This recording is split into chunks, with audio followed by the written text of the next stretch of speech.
Okay, Man in the Dark by Paul Auster is my first by his. It's 2008 novel. It's just it's a pretty quick read, so it's almost kind of novella length, but I think it's typically I think categorized as a novel. And yeah, this is my like I said, it's my first by Paul Auster. I heard it's almost like a little bit of a like a quicker, more to the point version of Travels in the Scriptorium. And again, I don't know too much about his style. I know this one's more of a metafiction. Like it takes very metaphysical, meta everything pretty much. The way that the narrative dovetails into this old man.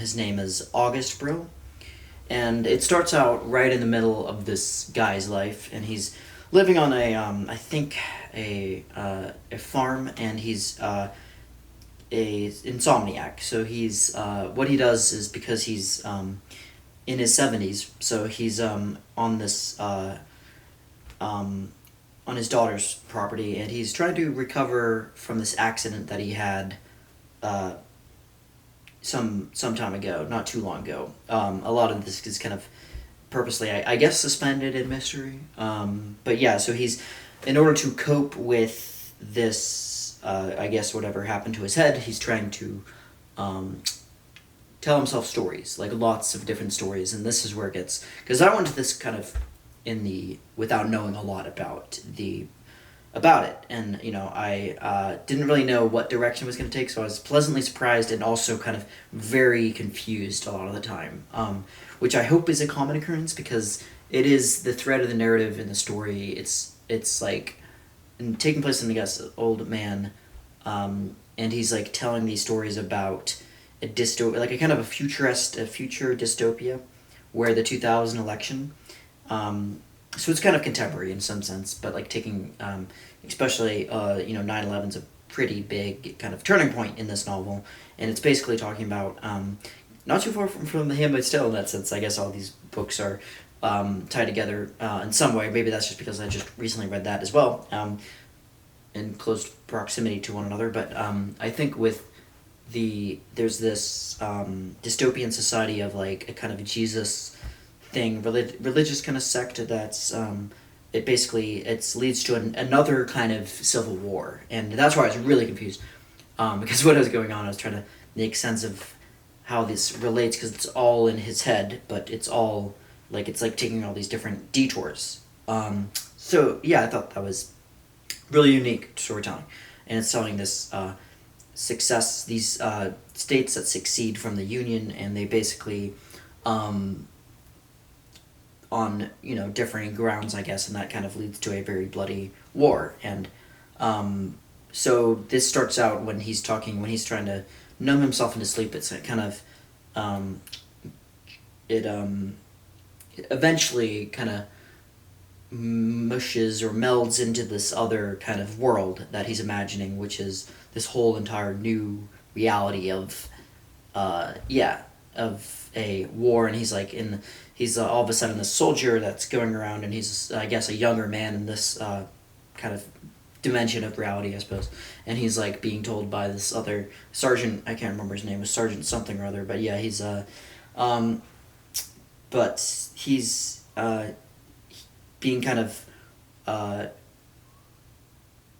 there's a pact that he also has, excuse me, with a woman, that there's like so much thing going on. It's like kind of a multi-dimensional story where he's like in time.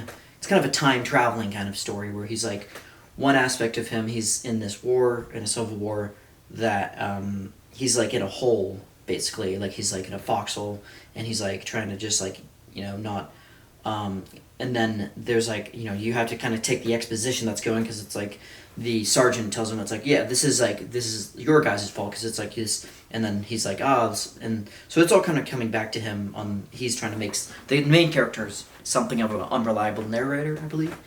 So August Brill is trying to make sense of all this stuff him as well. But yeah, so this is one of those things I don't want to spoil too much, but particularly, but yeah, his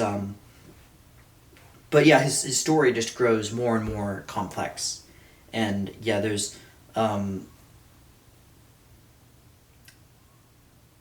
then yeah, he by the end of it, his granddaughter. So he's like staying on his granddaughter's.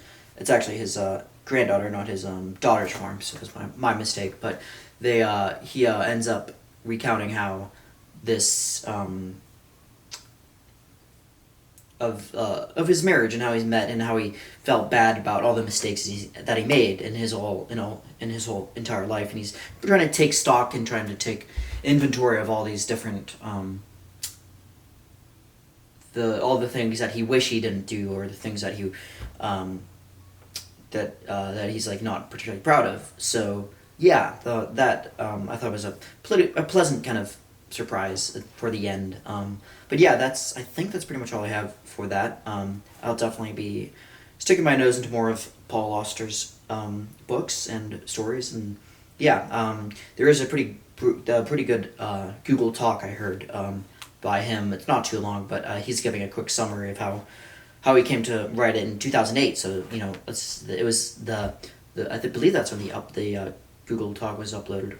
So it was pretty much in coterminous to when, or abreast with when the novel was published. So it's good to hear like his take. And but yeah, he actually died semi recently, not less than a year ago, I believe. And yeah, he was well into his 70s. I want to say like maybe 80s. So, but yeah, that is all I have for Man in the Dark. And thanks for watching.